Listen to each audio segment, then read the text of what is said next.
Hello, नमस्ते, सलाम। स्वागत है आपका आपके अपने चैनल मुस्कान सिंह नबी पे। आज की कहानी जो हम आपको सुनाने जा रहे हैं वह है चालाक लोमड़ी के अंगूर। एक घने जंगल में एक चालाक लोमड़ी रहती थी। वह बहुत ही बुद्धिमान और समझदार थी, लेकिन खाने की तलाश में हमेशा घूमती रहती थी। एक दिन जब वह जंगल में भटक रही थी तो उसे बहुत भूख लगी थी। उसने इधर उधर देखा, लेकिन उसे कुछ खाने को नहीं मिला। चलते चलते वह एक अंगूर के बाग के पास पहुंच गई।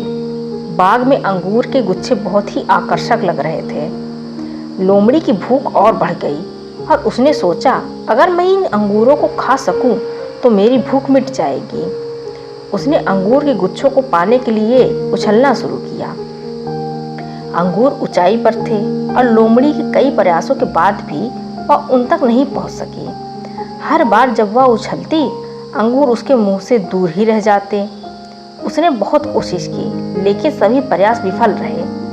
अंत में थक हार कर और निराश होकर लोमड़ी ने अंगूरों की तरफ देखा और खुद से कहा, ये अंगूर खट्टे हैं, इन्हें खाकर कोई फायदा नहीं। फिर वह वहां से चली गई बिना अंगूर खाए।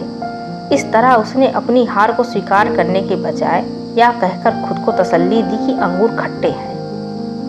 इस कहानी से हमें यह सीख मिलती है कि जब हम किसी चीज़ को पाने में असफलता मिलती है तो हमें अपनी असफलता को स्वीकार करना चाहिए और निराश नहीं होना चाहिए, बल्कि अगली बार और मेहनत करनी चाहिए। यह कहानी खट्टे अंगूर कहावत का एक अच्छा उदाहरण है, जो यह बताती है कि कभी कभी लोग अपने हासिल न कर पाने वाली चीज़ों को बेकार मानकर अपने मन को तसल्ली देते हैं।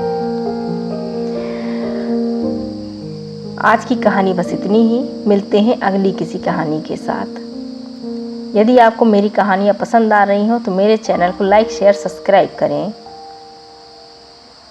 सुनने के लिए धन्यवाद।